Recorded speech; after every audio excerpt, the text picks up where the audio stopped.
Sup, you beautiful bastards. Hope you're having a fantastic Monday. Now, if you don't know, this week is going to be a little bit different. Over the weekend, my wife and I welcomed our second son into this world, Carter William DeFranco. Carter, the beautiful bastards of the nation, the beautiful bastards. This is Carter. Well, I was initially going to take the full week off because I want to be home. I want to be there for my baby. My wife pointed out, because she's smarter than me, that the baby takes multiple large naps during the day. I can easily hop in for 2 hours instead of doing a full 10-hour workday. And I can make a single story video while not missing anything with the new baby. So that means that there will be episodes this week, but I will only be covering the most requested story of the day. And today that story, without question, was the crazy Felix PewDiePie situation. And it's not surprising that we're talking about Felix today because it's not just YouTube drama that means nothing. While more and more have been passing Felix in daily views, in large, he is still seen as one of the main faces of the platform. When people talk about YouTube controversy, they think about PewDiePie, they think about Jake Paul. And of course, one of the biggest controversies in the past year was mainstream media attacking Felix, saying he was anti-Semitic, a hero to the alt-right, a Nazi. And while many outlets involved in that character assassination took things out of context. Second video is where in the video he actually says people are gonna view me like this, and then playing a Nazi clip. Or saying the YouTube Heroes program is like this, and then showing himself watching a Hitler rally. And many of the outlets just took those clips out of context and said, look, he loves Nazis. Or when the outlet said, hey, look at this anti-Semitic YouTuber who got these people to hold a sign that says death to all Jews. And they posted that without the context that the whole point of the video was, can you believe that someone would do something this horrible? There's a website on the internet that you could actually get this done. Isn't that crazy? And he's seen laughing because, wow, that's outlandish. How did this happen? But today's story is different. It does not appear that there is any context defense. It does not appear that this was a really shitty joke that went wrong. It's simply PewDiePie was live streaming a game, PUBG. He was in a moment that frustrated him, and this happened.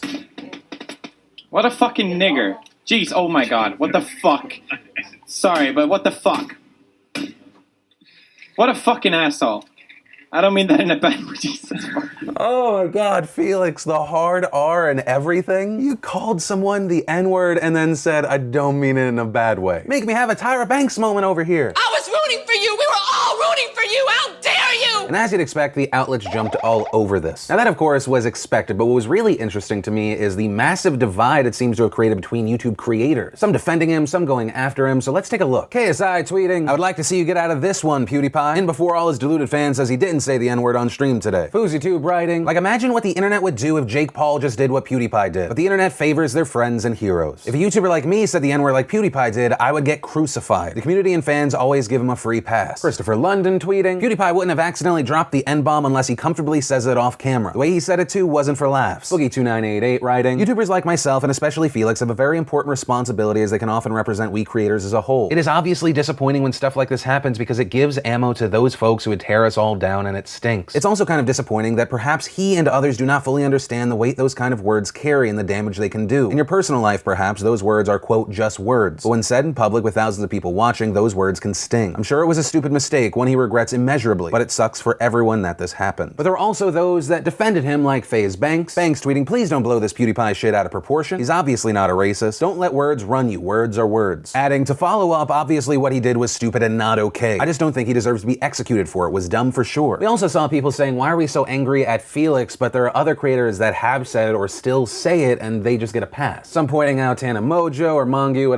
however you pronounce it. So for her and people like her, they say, well, she said that a long time ago. She and others who have been caught saying it in the past, they've grown. Then people pointing out creators like iDubbbz, who uses the word in his content now and then. Although the defense people are using there is the context defense. His whole shtick is about being as outrageous as possible, that when he uses the word, he diffuses the word, takes away the power. He's not using it as a way to say, hey, you're an asshole. They're saying he's not using it as an insult or attack, which is what people pointed out in the PewDiePie video. He used the N-word and then corrected himself by saying, no, asshole. So it appears that Felix was using it in just an obviously derogatory way. Also, a big point to note is something that Boogie hit on. Many creators are worried that by this story blowing up, we're going to see Adpocalypse 2.0. Because when you look back to when YouTube was having its Adpocalypse, there were a lot of people that were crediting Felix for this. His whole previous scandal, which we mentioned at the beginning of the video, that may have been a part of it, but that was not the main reason. There were people getting killed in videos and ads playing next to those videos. Yes, some advertisers might have pulled out specifically because of the Felix story, but that wasn't the main reason, despite what many people think. That said, sure, there may be some validity to your fears that this could spawn off an Adpocalypse 2.0 or 1.5. We can't control how we're seen as a community. There are people that see a Jake Paul video and go, well, that's all YouTube YouTubers. But that doesn't make them right. But ultimately, we're just gonna have to wait and see if advertisers see Felix as an individual or as a representation of the whole. Could Felix serve as the catalyst for something bad again? Yes. But are the advertisers who would paint us all with a broad brush because of this incident stupid? Yes. Now that said, there was also a response to this situation that seemingly came out of left field. Sean Vanneman, a game developer, co-founder of Campo Santo, they created the game Firewatch. He saw this situation with Felix and he took a big swing, tweeting, "We're filing a DMCA takedown of PewDiePie's Firewatch content in any future Campo Santo games. There's a bit of leeway you have to have on the internet when you wake up every day and make video games. There's also a breaking point. I am sick of this child getting more and more chances to make money off of what we make. He's worse than a closeted racist. He's a propagator of despicable garbage that does real damage to the culture around this industry. I'd urge other developers, and we'll be reaching out to folks much larger than us, to cut him off from the content that has made him a millionaire. Furthermore, we're complicit. I'm sure we've made money off the 5.7 million views that video has, and that's something for us to think about. Lastly, I love streamers. I watch them daily, and we send out over 3,000 keys to professional and amateur streamers of Firewatch. Freedom of speech is freedom of prosecution. His stream is not commentary, it is ad growth for his brand. Our game on his channel equals endorsement." Now, while some people cheered on this move for a game developer taking a stand, there were also many people that were concerned and angry. People pointing out that on the game developer's website, they literally have, "Can I stream this game? Can I make money off of those streams?" where they say yes. We love that people stream and share their experiences in the game. You are free to monetize the videos as well. And as Vanneman mentioned, PewDiePie did put out a video that got 5.7 million views of him playing through Firewatch. So those that are angry are saying, you gave everyone the right to do this, but now because you don't like someone, you are now going after them legally after the fact for something they did in a video that doesn't feature any of your content. And from this, there are people shouting that this is illegal, and others saying even if it is legal, that it's disgusting. That by Campo Santo doing this, they're letting everyone that might stream or put up gameplay from their video, which does give them promotion. By the way, if you break essentially a morality clause in a contract you never signed, we can just pull your videos down. And so there's this very weird situation because for the most part, Let's Plays aren't 100% seen by everyone as fair use. Even noted voices in the gaming community like Total Biscuit saying that Let's Plays have never really been considered fair use. That outside of companies like Nintendo, who really crack down on their content, or games like Persona 5, that there's just been this kind of wink and nod agreement between game developers and the people that are doing Let's Plays. And that agreement is, it may not be covered by fair use, but we do not care because that is going to ultimately result in us getting more video game sales. And in the case of Campo Santo Games, that part on their website is essentially them giving a universal license, and they are then deciding to revoke Felix's. So essentially he was safe before, but the moment it was revoked, now he was in the wrong. Well, I can understand the pull in the not giving Felix a 24-hour warning, going straight to making a claim against the video, which can put a strike against the video, saying you're going to go to other developers to have them do the exact same thing. A move that if you do not give him warning so he can take the video down will result in the shutdown of his channel. While we're talking about Felix and Campo Santo here, this is something that anyone that puts out streaming content should know. And so while many people are talking about Adpocalypse 2.0, this might actually be the bigger concern and story. This could potentially change many relationships moving forward with game developers and the people streaming those games. But we're gonna have to wait and see what happens. This is an ever-developing situation. As of recording this video, Felix has not made a public statement yet. And as far as where I stand on this story, I think it's important to point out just beforehand, there's no way I can say with 100% certainty that I'm keeping bias out of this. I've known of Felix for a long time. I've talked about him. I've defended him in the past on other issues. So even if I put my bias aside, there's always gonna be that perception. I understand that. And with all of that said, I will say I'm extremely disappointed and I'm disgusted at the use of that word like that. Now, do I think that Felix is racist? No. Do I think he should have said it? No. Felix strikes me as a guy that blurts certain things out because they are ridiculous, because they are offensive. But you have to understand there are tens of thousands of people watching you live. If this goes to a video on demand, there are going to be millions of people watching this video. And you as a grown man, as one of the biggest faces in gaming, it looks like you're signing off on the use of this word. Even if just for a brief moment before correcting yourself saying, I didn't mean to say that racial slur, I meant that guy's an asshole. It's fucked up and you can't be surprised that people are offended. But I also can't completely crucify the guy because when I look to my past, I know that I've said racially insensitive things. While it may have been in the context of a joke or